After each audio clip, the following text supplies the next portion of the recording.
Welcome to the Oh So Spurs podcast, where we find ourselves 8 points behind Manchester City. It brings back the old question of could we, or are we more likely to concede full spot to Manchester United? And today we're going to fifth. Yeah, we are fifth. You're right. But we're going to be discussing that Luton performance. We're going to be homing a little bit on Kulu and Bissouma because I think they're the two main talking points player-wise, and also Johnsson as well. Is he a better sub, or does he deserve a start moving forward? The first time Ange has called out a player individually in a press conference. Should we read much into that? Early subs for a change. That was quite welcome change to the game management we've been talking about recently. And then we're going over your questions. We had some questions come in as well. So we'll start with you, Deej. So what did you make of the Luton performance overall on its entirety?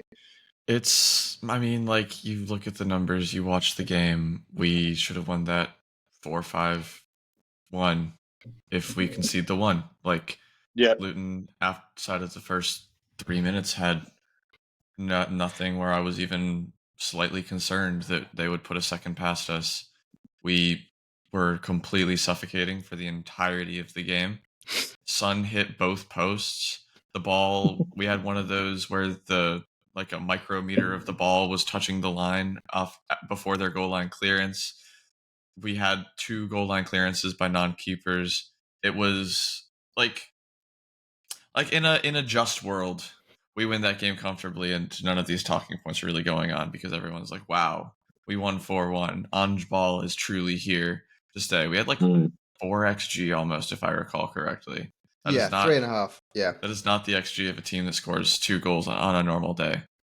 No. Yeah, and so it did take us 80 minutes to get a winner, but it was kind of like the was it the Brighton game where we were creating so many chances a winner was just going to come, and obviously that's not the case for every game. Sometimes we'll just end in a draw, but the way that we play, especially against a team like Luton, no offense to Luton obviously, but against a team like Luton where they're just going to sit back, but they don't have the kind of quality that a Brentford might have. You're one of the shots is going to go in, and I mean that's kind of what happened. We scored off a deflection, but by no means does that mean that the win was undeserved. Yeah, and to your point, Dij, it was a 3.26 xG versus 0.46. Hit both posts, and the ball was 1 millimeter from crossing a line in another attack. So on a normal day, you've got 2 other goals right there. But Si, you were at the ground with me. What did it look like from your seat in the East Stand? Same as Deej, really. It was there wasn't any point in the seats around us where anybody was saying that this is at risk. Even when we were 1 down, it's like it's in the bag. Because we were so on top, we were so dominant. It was just a matter of time, it felt like. But then as it went on, and you get to the 70th, 75th minute, 80th minute, then all of a sudden it's starts getting a bit nervous. But I think there's still a question to be had about the first half.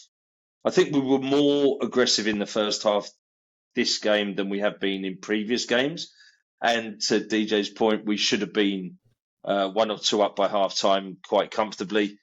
But then you get into the question, I know we're going to touch on it a little bit later on, about, would we have been a bit more dominant if Johnsson had been on instead of Kulu? And, there's some questions and called out in the press conference around that.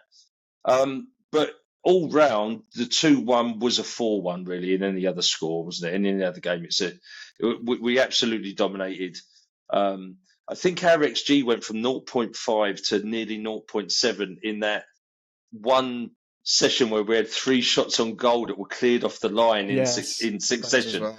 It jumped to nearly +1 just by those. So listen, I thought all round most of them had a good game, and we'll come on to individuals in a bit. But yeah, it was good. The atmosphere was a bit flat in the first half, Jim. I don't know what you thought. I mean, you're in the south, so there's a little bit more atmosphere in the south than the east upper. But I thought it was there was a level of expectation from the fans, and when that didn't materialise, in the first half. It felt a little bit flat for me.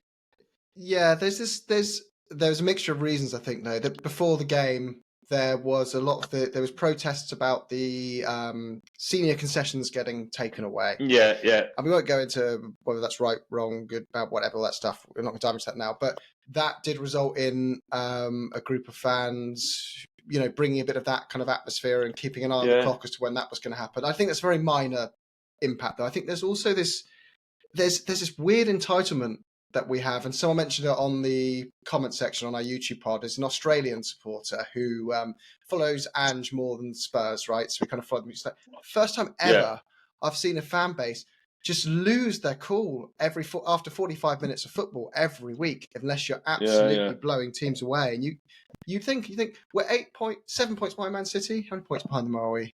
I think it's 7 points behind.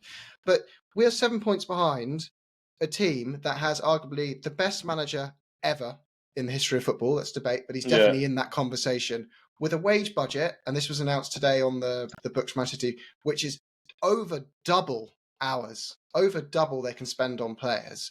And they're, years into their project. When you look at us and you think we've lost the best player we've had in the club's Premier League era, arguably. How's he doing? Andrew's. Yeah, we should talk on that. Andrew's come in and got us within touching distance, and we've looked at some games and thought, wow, like the West Ham game, the Chelsea game, we win those. We've got the best record against the Big Six out of the Big Six, if that makes sense statistically. After 29 games, 29 games into the project. Exactly. So it just seemed a little bit like, what are you really expecting us to always be 2-0? I get it's valid to say we could start the first halves quicker, like with the same level of intensity as we do in the second. Yeah. But we don't know if much of that is a deliberate ploy, if that's the way the opposition set up against us. Did you feel around you, Jim, in the ground that halfway through that first half there was a level of frustration around the intensity with which we were playing, because it felt like the ball was coming back to Romero a lot, back to Vic, back to Romero, out to Dragusin, and there was a lot of playing across the back four, and there was a little bit of I wouldn't say there was no anger, there was just a little bit of frustration about not moving the ball a little bit quicker forwards. Yeah, there's definitely that, and again, it's that, when's this result going to come where we just obliterate someone? And I'm not sure what people expect when you've got, out of our front three, like Werner's not a goal scorer. That's not his strength. Kulusevski's not a goal scorer. That's not his strength. No. You're relying on Maddison's having an off day and carrying an injury. We're relying, unless Heung-min Son's going to score 3 or 4 goals every game. We're just not going to get those results yet until we've had a couple more transfer windows. And I think there's just, we're our own worst enemy. But I agree. I think the atmosphere, going back to the last bit, it's a mixture of reasons, isn't it? It's not just one. And the anxiety of Arsenal, I think, adds to the frustrations and raises our expectations of where we want to be, because we see ourselves maybe as a way of stopping them winning the league. And every time we're not winning a game, they're getting further away and more likely to get to that title, which I hope they won't. But Deej, just to finish off this point, what do you think in terms of what might be causing that frustrated atmosphere, perhaps? I mean, to be honest, it's because we haven't. I think you guys hit the nail on the head. We're not 3-0 up in 15 minutes, so everyone must be shit, and we got to get better. And they got to go, and the Deadwood, we'll bring that one back. The Deadwood needs to be shipped out. But I don't know. It's. I think a lot of it is kind of going back to the, I don't want to say entitlement, but the expectation of we should be beating this team, and especially if we're not beating a team, then it's frustrating that we're not beating said team. So I'm not I think that it's understandable, to be honest. I can't say I'm the happiest guy in the world when we go into halftime down 1-0 to Luton, even if it was off of 3 or 4 chances that probably should have been goals. But we got the win at the end of the day. And I think at this stage we can we can take some of this. But you know what? A team that goes on and wins the league at some point, doesn't go this many games without scoring a goal in the first half. Yeah. You've got to sort some of that intensity out. I get Angie's point about it's a game of attrition, and eventually we'll tire them out, we'll break them down in the second half. We go more for teams. But it almost seems like a deliberate ploy, because we came out for that second half with a much higher intensity than we left the first half. Yeah. There was I think Pep Guardiola said something about, he was asked, how do you break down a low block? Because even Man City struggle, right? Liverpool scraped a 2-1 win this weekend at home because they were struggling against a low block. Pep couldn't break down Arsenal's low block because they were camped in their half, and they have Arsenal have much better centre-backs than Luton, so it's a much more difficult low block to break down. But didn't he do something along the lines of the only way to stop them is to kill them, or something like that? Like there's only so much you can. But the thing with Luton, though, that I struggled with in this one, though, Jim, was we talked about it in like when we was having a beer beforehand. Last 10 games, the last 10 games, their average is 3.6 goals per game. So they're shipping goals for fun, and we couldn't seem to put the pressure on them to get it over the line. I don't think that's fair, though, because like I said, we had like at least 3 chances in the first half that are goals 80-90% of the time. Like Son, it's a fair point. It's a fair point. Putting the ball in, hitting the near post, hitting the far post, bouncing out, finding Sar. Yeah. Sar hitting the only defender that's in the goal, bouncing out someone else. I'm pretty sure someone else takes another shot, hitting another defender. Like, that is a goal. Every day of the week, except for yesterday. Like, that is the only time that is not a goal. Yeah. It's reminiscent of that Lo Celso goal from, what was it, the Conference League? Way back when, was Mourinho, was it? Where everyone got a touch in the penalty area, and still probably the ugliest goal I've ever seen. But, you know. This time last year, it was near enough the time where we had gone 4 games without a shot on target or something like that. Like, things have come a long way. You've got to put it into context. Absolutely. You've got to put it into context. And if at the start of this season, when we did our first pod of the season before we'd played, if you'd have said 9 games ago, you're in 5th, you're really easily within grasp of 4th, and you've still got to play the top 3, and if you beat all of them, you could end up in 3rd. Yeah. Then we'd be saying we'll take that all day long, right? Okay, so we'll slide this conversation towards some of the main players that have received the typical blame. There's always a scapegoat for any performance that doesn't go perfectly well. And I'd say the majority I've seen has gone at either Kulusevski or Bissouma, followed by, there's a little grumble about, Dragoson's not Vicky van der Ven's level. But I don't agree with most of those typical comments. And DJ, you're thinking something here as well. I was going to say it is especially unfair to Dragoson because even though we brought him in to be the backup center back, however, he is a right-sided center back. Like he is not naturally a left-sided center back, which is why we're looking for another center back in the summer. And like that's an open secret that we honestly, if like, so like he's come in, he's playing on the side where obviously his weaker foot is gonna be the one that he has to like open up with. So it's never gonna be he's never gonna look as smooth, as comfortable as he would if he was on the right. But obviously you're not gonna displace Romero without a reason. So I think he's done fine. I think his passing range, something that I was slightly worried about, as I mentioned before, I think he's continued to prove that isn't something that I need to stress about as much. Obviously, he's going to make mistakes. He's been here for like 2 months, 3 months now. It's, he's still got to learn an entirely new system imagine going from Genoa team that their entire philosophy is the ball, if it's in here and you have it, it's over there now. Go chase it. And that is their entire game plan. And you're playing a 3 in the back. It is night and day compared to an Ange system. So him having to come in, learn an entirely new system, having very little game experience before, no preseason, nothing, to get warmed up before, unfortunately, Van de Ven has an injury and he needs to come in and play. Like, he's doing about the best you can expect for someone, especially, like I said, not on his preferred side. So we'll work our way up towards Kulusevski of this conversation then. So next is Bissouma.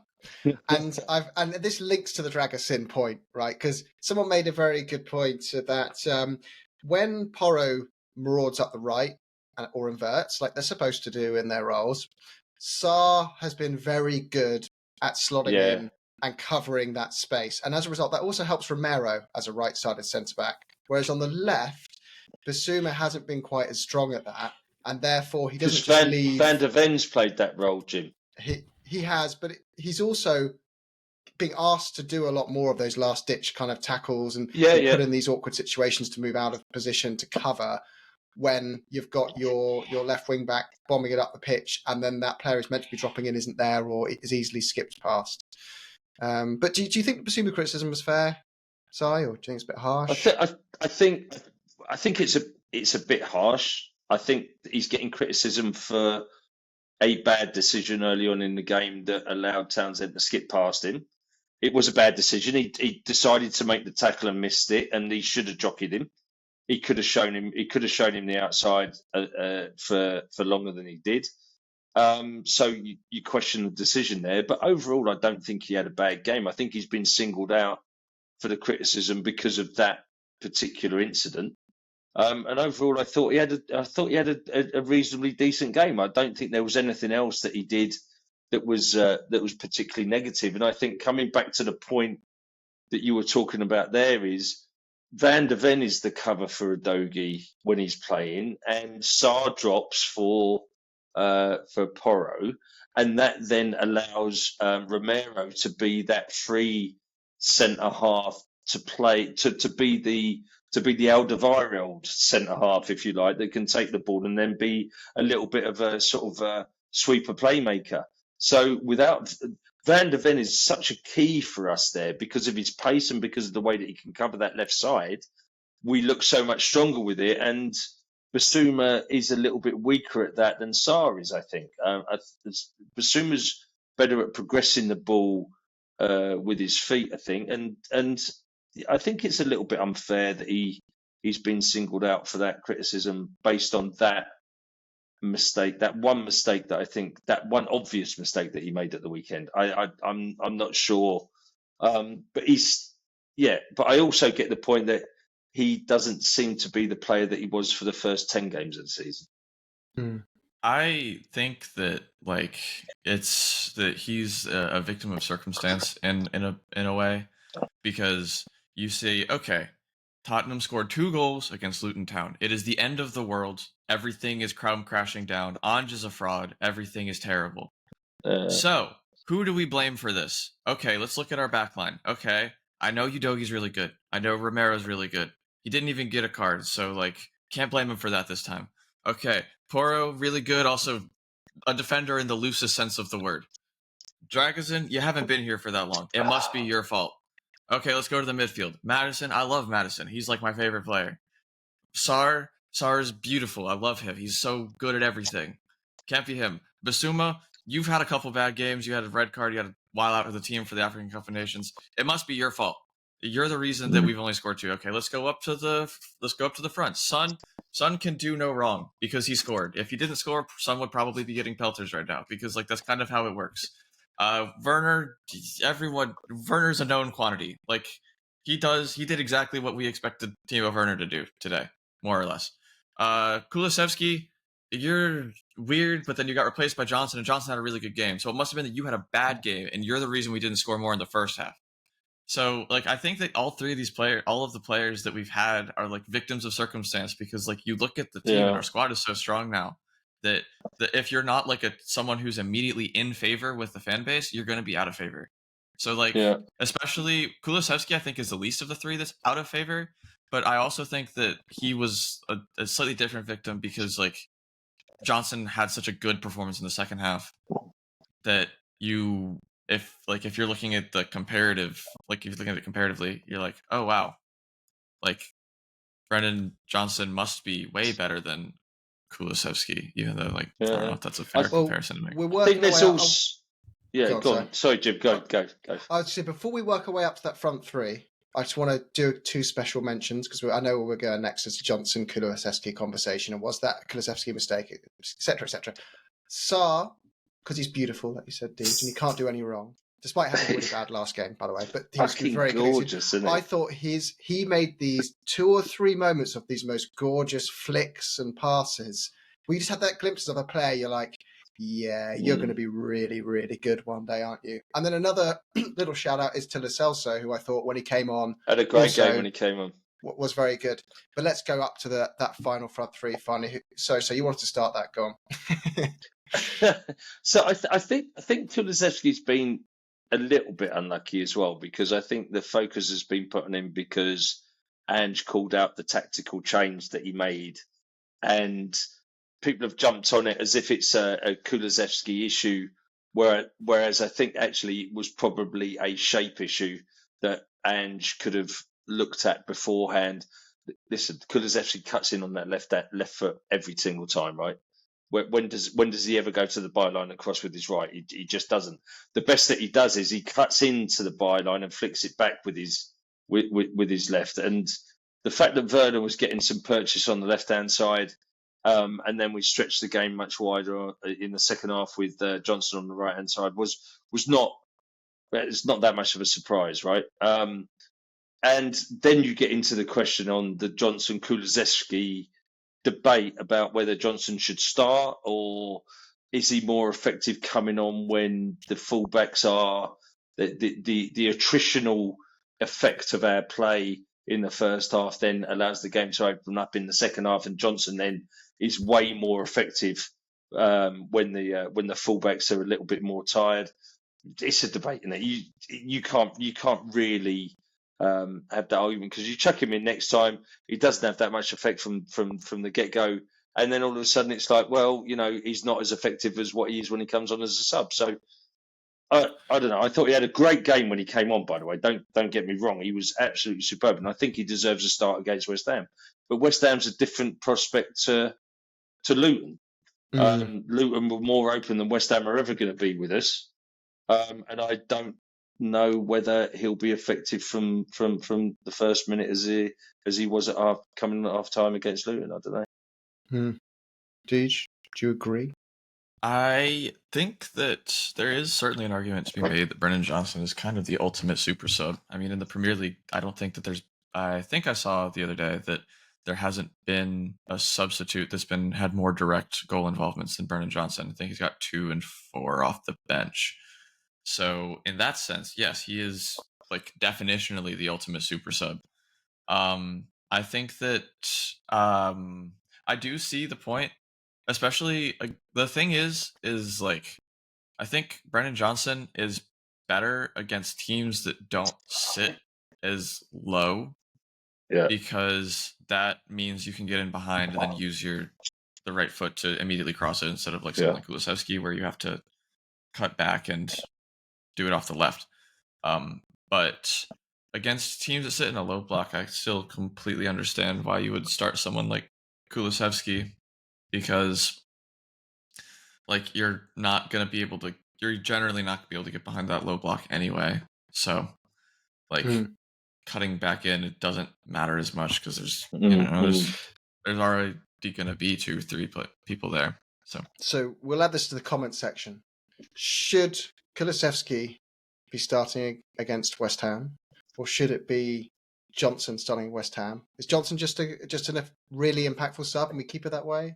And I also want to hear from people if they feel the Kulusevski coming inside rather than hitting it across with his right foot was fair to blame on the goal, because I think, like we've already discussed, it just seems a little. Someone broke down the goal in a thread, and it kind of, you highlighted that. Yes, okay, and cited before. If Johnsson crosses that ball, and that's more to Johnson's strengths on that right hand side, it probably doesn't result in us losing the ball, and it probably results in us scoring. But if you lose the ball in the opposition penalty area, you don't expect to concede 20 seconds later, like in a typical game. It's a bit unfair. If you watch Man City play yesterday, they lost the ball plenty of times in Arsenal's box. They didn't go and concede 10 seconds later. Yeah. The mistakes seem to be afterwards, where we put some criticism on Bissouma, who was a bit limp towards Townsend, and he kind of ghosted past him. And then when they got into the box, Romero and Dragusin stood off Barkley like petrified. Is it you or me going for him? And then he just passed it in, and it was a goal. So I think there's 3 half mistakes rather than one major mistake. I think Son probably could have taken the ball from Johnsson at the beginning. Yeah, he was a little bit weak in that. Yeah, but I think all of those things can be true, and they're all consequences of the previous things, right? As that's life. But if Kulusevski can whip that ball in with his right, I think we're 1 goal up and we win that game 3-4. I think it's a bit presumptuous to assume that, because a lot of crosses go in from that area, even with like someone wide open at the back post, and it does not always hit. Like obviously, in a hypothetical world, it's going in 100% of the time. But like we've had plenty of crosses from that situation. Also, not to rag on him, I think he's been a great loan signing. It was Timo Werner at the back post. There is no guarantee that thing is going anywhere in the correct direction. But he's better at coming in on that back post than he is one-on-one. You give him too much time. You give him too much time to think about it, and he's all over the place. You whip the ball in, and he comes in. He's a bit. But you had Son coming in there as well. You had the 2 of them attacking. You had Son attacking the middle of the 6-yard, and that's why it went behind them, because they were attacking that space because they were looking for that early crossing, and that's that. I mean, Postecoglou, that's part of his ethos, right? It's like, the wide player whips it in, you have the centre forward and the other wide player attacking those 2 areas, and it creates and that's why we got the own goal, because the player had to play the ball. Okay, it's a massive fuck up from the defender, but other than that, it was a nailed on goal. I think honestly, looking back at the position, I think that the pass that Kulusevski tried to make was probably the better one, because both the center backs ran back to take the run of Werner, and both Son and Sarr had dropped off on the edge of the 18 and were just completely wide open. Kulusevski just played it a little bit behind both of them, but if he plays it to Sarr or especially Son, like I'm taking Son wide open at the D every single day of the week over a cross that might get to Werner, but will probably be cleared for a. I would say though, dude, this is where I think Ange did show for the first time I've seen him. It wasn't like a calling out Kulusevski and being really, really negative, but I hadn't seen him before call out a player for not doing something before. And his exact comments after the game seemed to be insinuating Kulusevski wasn't doing what I told him to do, and Johnsson was. And those comments were, it's not about individual players, it's all about a structure they should follow. I thought it was really important, and I could see that Timo was getting in 2 or 3 really good opportunities, and Timo's getting good places. And we weren't getting the same kind of joy on the other side because Decky kept coming inside and looking for the ball. With Brennan's pace, he was giving a really good delivery and getting into the box, and I thought the game was going to be good for him. So I think what he's saying is Ali Gold mentioned this on his show, that apparently if you go to watch the training as a journalist, they spend the attacking training is practicing that exact move that we've seen result in goals, where Johnsson bursts down the right, puts a beautiful ball in, and either Son or Werner's there to sky it over, or Son's there to score it. And there was a couple of times as well where Sarr, he broke down the left, and he played a couple of beautiful balls right across that 6-yard box, where the keeper had no chance. He couldn't come for it because it was no man. It's that no man's land, right? But we didn't have anybody attacking the middle or the back end of that 6-yard box, and there you could see that's what they work on. That's definitely what they work on in training, without a shadow of a doubt. But I think it is very harsh to be jumping on Kulu when he's created more chances than anyone else in our squad by quite a distance as well. He's created the most opportunities in the whole squad, and then like every player in that squad has had a bad day at the office, and I think it wasn't necessarily a bad day from Kulu. It was a bad 30 seconds that he's being hung out to dry for, and then we just don't have the luxury to wait and see what happens when you're 1-0 down in the Premier League at half time. And hats off to Ange for making early changes, because we all say to round out this conversation about Swedish people, I am going to provide a little bit of an update on Lucas Bergvall.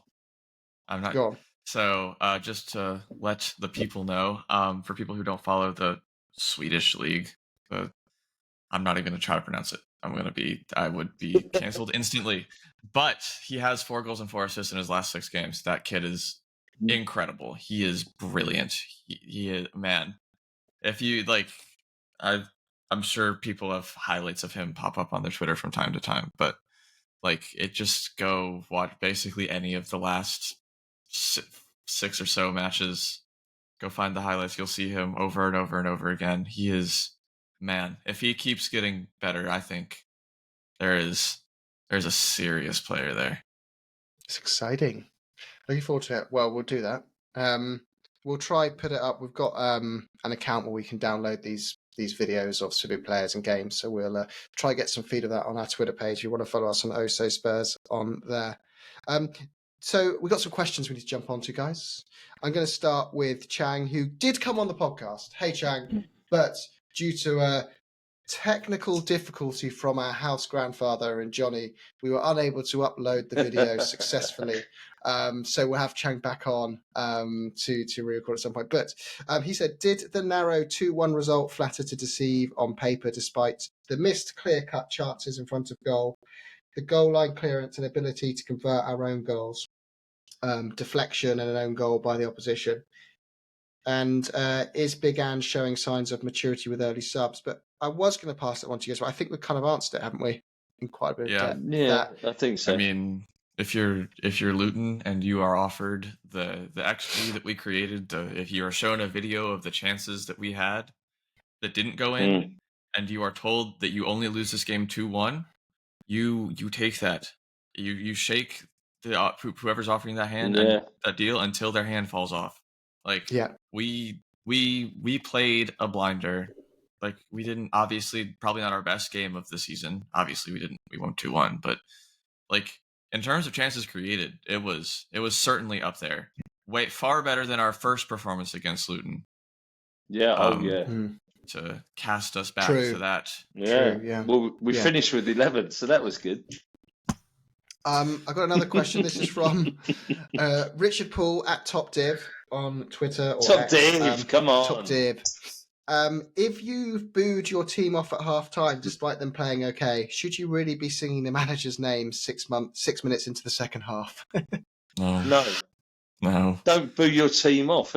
Don't boo your team off at half-time. We've done that several times. I think the problem is that, we as a fan base have kind of gotten used to doing that because we did it to Nuno, we did it to Mourinho, and we did it to Conte, and we did it to Stellini too. So in each of those, I think, obviously, I'm never in favor of booing your own team off, but there were a lot of negative feelings going around the club at that point. I think the only one who I think truly deserved it was Conte. I'm super down to boo Conte, especially with all of his negative statements about the club and whatever. And I think that booing him in particular was not the worst, but in general, I think booing is bad, and especially with the manager and a team that we have now. Come on, y'all. I get that you want to be 4-0 up and be able to go out and have a couple drinks at halftime and then come back without a care in the world, but that's just not how these games go sometimes. Sometimes you're just going to lose 3-0 to Fulham. It's just, It is. Yeah. And I think there's a piece about, what do you want to achieve by booing the team? I'm not sure that there's anything positive that's going to come out of booing the team off at halftime. If you want to affect a positive change, then I don't know what you do at halftime, but booing the team off isn't going to make that significant change. I don't think. And to your point, DJ, I think especially with where we are now compared to where we were at this point last season. Jesus Christ, fellas! Just have a look. We've got a very short football memory, haven't we? You want your football memory. Your football memory is 6 days old, isn't it? Remember back 13, 14 months, fellas, and remember where we were then when we were having these discussions after the Southampton meltdown, Conte's meltdown at Southampton. Where I sit, I've got the most. They're lovely people. They're very passionate in the South Stand, but the guy behind me, it's always like said that it kicks off, and I think Dragusin plays this beautiful pass, and it's like, oh, he's majestic, he is. But I'm telling you, mate, I've got a feeling this is the day we smash someone. We're going to get 3. Watch this. Oh, Werner. It was creaming everyone. And then 3 minutes in, we've conceded, and just got it sorted out, man. I'm actually starting to question the guy. And Dragusin, he's just not, and you're like, oh my God. Like, it's been 3 minutes you've gone from one end of the scale. Jim, what were we like after the game? So we came out of the ground an hour after the final whistle, hour and 15 minutes after the final whistle. And we're coming out of the South Stand, down the stairs, and it's entrance to the car park. This Bentley 4x4 comes out. Who's driving it? Ange. And we're like, fucking hell, that's a bit quick after the game, isn't it? He's got it up. He's he hasn't waved to everyone. He's just stood off outside the high road. And then we're walking up the high road. So we've had a few. We're like, hey, that Ange didn't see him. He's obviously got down with someone. Oh, blah. What's going on there? So we're conspiracy theorising. He's going to Liverpool. He's all the way to Seven Sisters. By the time we got to Seven Sisters, he's won the league with Liverpool. There you go. Rich had another question as well. If Ange was at Spurs for 4+ years, do you think it's remotely conceivable that he'd go to a rival's ground with the chance of going top of the league if we won and play for a draw? No, I don't think Ange would ever play for a draw. I think you could try. You could offer Ange all the money in the world to play for a draw, and I think he'd turn it down because that's just not the kind of manager that he is. Yeah. You saw the Chelsea game. Like that's all I have to say. The Chelsea game, we had 9 men, and every single one of our defenders was at the halfway line when we had the ball. He's going to play for a win. He has made it very clear he's married to his philosophies, and for better, mostly for better, but sometimes for worse. Sometimes the way that he plays comes back to bite us in the ass. But for better or for worse, we're gonna play attacking football. We're gonna go for the win, and we're gonna hopefully most of the time we do win. Yep. We've got a question from Jellybean. We've already kind of answered this one, Jellybean. It's, do you think Johnson's earned a right to start? I think you've got a yes from one of us, a maybe from one of us, and a no from one of us. So it's inconclusive. I thought you were on the side of no, Simon was on the side of maybe, and I was on the side of yes. I think I'm definitely a maybe. I think it's definitely me saying that I think Kulusevski does well in certain situations is by no means. I think Johnson's been our best player for most of the last 5 or so games, and obviously that's coming off the dome and off of Johnsson having a very good performance. So I could be just completely talking out of my ass, but I think he's been fantastic. I especially considering how people were talking about him even in January, where you're do we need to bring in another right-sided player because Johnson's just not going to cut it. Obviously that was speaking in hyperbole because obviously we're not going to do that, but everyone loves to talk like that in the transfer window. So, but I think he's been fantastic. I think I would be more than happy to see him start. We get it, Deej. You hate Johnsson. Yeah, Jesus, Deej. What's your problem with Johnsson? For Christ's sake, because he's Welsh, isn't it? Jesus Christ, the Welsh are okay. Honestly, they're fine. Him and Ben Davies. Some of my best friends are Welsh. Get him gone. But I think coming back to that point, does he deserve a start? I'm not even sure it's whether the individual deserves a start. It goes back to Ange's point about the system against the team you're playing. Does he fit into a starting lineup against West Ham? I'm not sure, because West Ham are going to defend so deep. To your point, Deej, the threat of Johnsson is round the back of the fullback, right, and whipping in those crosses. I don't think he gets that opportunity against West Ham. So maybe Decky deserves. It's not even deserves. Maybe Decky is the better option for that type of game. Yeah, whereas when you come up against a side, and with hindsight, Luton left a bit of space behind their fullbacks on a regular basis. So with hindsight, and he saw it at half time, let's switch it up and let's take advantage of the space that they're leaving in behind. So I think it's horses for courses, if I'm honest. I'm not sure it's about the individual deserving it. It's about what's right for the team and what's right for the system against which you're playing. Yeah, I think you're right. It's we've said before, there shouldn't be a first 11, as it were. There's a squad, and depending on the game, you mix exactly it up. That. And so that answers Adam PK on YouTube. He asked the same thing. So I think we've answered there. And that leads into Mr. Weberman 1, where he said, is football now a 15-player game, e.g. use of the subs? I think we've answered that as well, which is absolutely 100%. You have 15 starters, even though they're not all starters, who are your star players that are, depending on the type of game they're playing or someone else's. Man City would probably argue that you need 23 of those, but they can afford to pay footballers twice as much as us. And Jim, given the fact that your subs are probably playing 1/3 of the match. Yeah. Do you know what I mean? It's not like they're coming on for the last.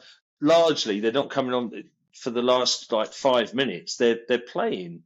They'll come on at 65, 70, and that's 1/3 of the match they've still got to play. Yeah. But that takes on to our final question, talking about players and future squad players. What are your thoughts on keeping Werner based on how wasteful he is? When at one-on-one, he's 28. He can't get his one-on-ones right, and he's 28 now and can't get any better. And let's be honest, you cannot rely on him in pressure moments to score a vital goal. I think you've come in with that question. This is some constructive feedback on your question, almost telling us what the answer should be, which is he's not good enough, is he? What does this person think about Timo Werner? No, I'll tell you what, I'll pay 15 mil for the assists. Well, in this day and age, 15 mil is nothing. Yeah, but it's like, I don't care if he's a bargain, because if you can get better as your backup left winger next season, you should. Like, just because he's... So who's their first choice left winger then? Oh, I'm not saying at the moment. The way I read Ange's conference about Werner was along the lines of, we haven't made a decision on whether we're keeping him yet, but he's got a great attitude, and we need to see what happens. And what he's saying is, I need to see if anything else better is available within my budget before I can confirm or deny whether we're going to put a bid in for him.